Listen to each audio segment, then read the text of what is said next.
Ngayon ko lang nalaman.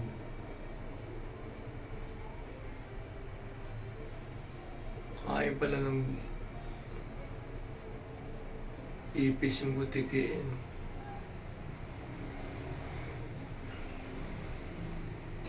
Sorry kung malabo kasi naka-zoom yan eh.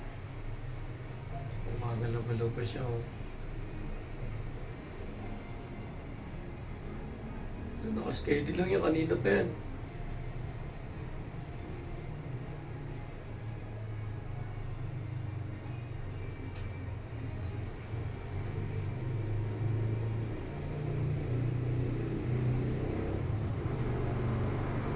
Galing.